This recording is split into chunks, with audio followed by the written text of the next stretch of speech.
Hi there, it's Natasha and thank you so much for joining me today. I am going to be starting off with a black piece of paper today. This is a 4 1/4 by 5.5 inch black piece of paper, and I am going to start off with these wow hearts here to make this background a little bit more interesting. I need a wedding card, and so this was one that I came up with, and I really like how it came out, so I thought I would share with you guys how I went about it.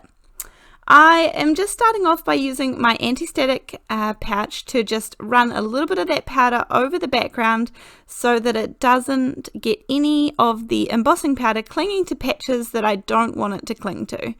It's really important that it only clings where I'm putting the VersaMark sticky embossing ink, and I don't want it anywhere else, otherwise when I melt it, it will melt and I won't have kind of that nice crisp, clean look that I'm after here.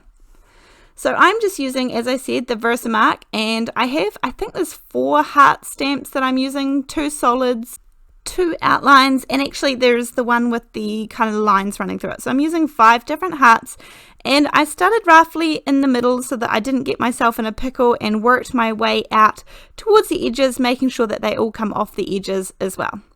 Now, because this is VersaMark sticky embossing ink, it will be fine to do the whole entire panel and it will stay nice and sticky, and then I'm going to add some clear embossing powder. And this will just make the hearts kind of a really dark, shiny black on this background piece.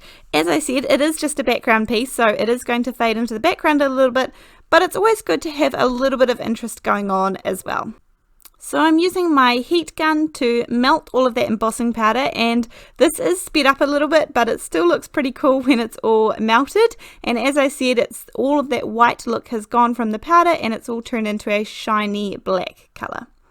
Then I have a little bit of this gold paint here. I'm going to be using some gold mirror cardstock. So I've had this gold paint. This is a really old one by Ranger, and I actually have to work with it a little bit to get it into a nice kind of liquidy state, but I'm just using it as some splashes on the background, again to bring in those colors that I'm going to be using on the main card. This is a die set that I got from AliExpress, and I just want that nice big ampersand from the middle, and it is quite a big one, which is what I really liked about it.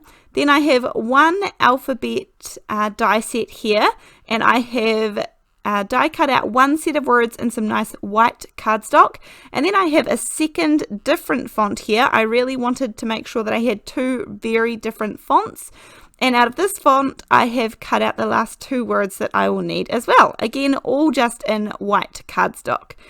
Now, what I did want to do, because I wanted to kind of keep things a little bit different and have some different textures and heights and things on the card, I'm going to add some of Alina's foam tape to the back of these more bold letters.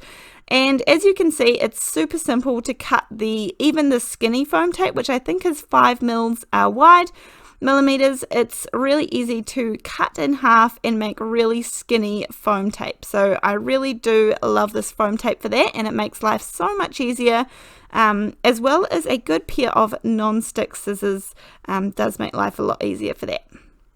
So now I'm just figuring out where I want everything to go.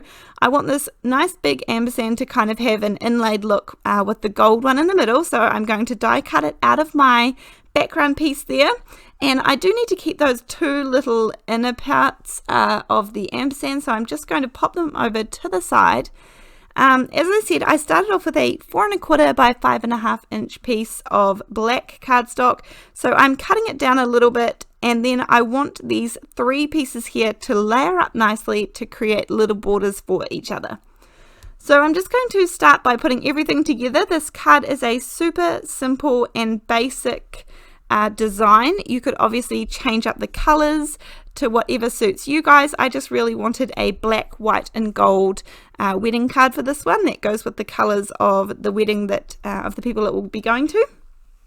And using the liquid glue that's in that little glue bottle there makes this nice and easy, because I can move everything around and make sure it's all kind of layered up nicely. Now I know it's hard for you guys to see, but there is a really nice gold layer around the outside of that black, so it goes the black piece and then a nice wee gold layer and then the white of the card base. So now I'm just going to lay in the gold ampersand. Now, as you can see, there was already a gold background, so I didn't necessarily need to do this, but I quite like all of the layers of paper being flush with each other. So I did want to put one in, but you could definitely skip that step. And it also makes it a lot easier to put in those two little black inserts that are part of the inside of the ampersand.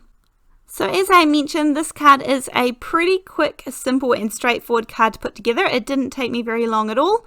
The top word there is going to say congrats, and it will slightly overlap the ampersand, and that's why I wanted that one to be right in the background. And the way that I'm going to keep all of these letters nice and even is I'm going to kind of work from both ends.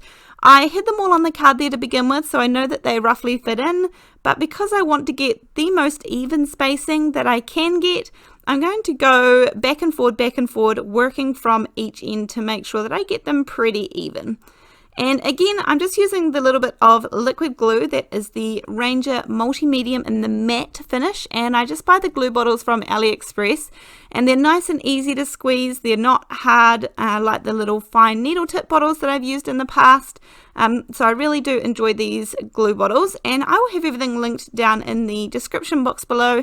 I really appreciate it when you guys support me by using my links. I do get a small commission from some of the links, not all of them. So thank you for doing that when you can. And then anyway, I'm going to move on to using the last two words down the bottom, and this one is going to say best wishes. So it says congrats and best wishes, and again I want this to be nice and even, so I'm kind of going to work backwards. I'm starting with the bottom word so that I can line it up nice and even with the bottom of the card, and from right to left, and then I'm going to go left to right to line up the best word. That will finish off my card today. I really love this card. I hope that you guys do too. And let me know what you guys think in the comment section down below. Thank you so much, and I look forward to seeing you in the next video. Thanks, bye.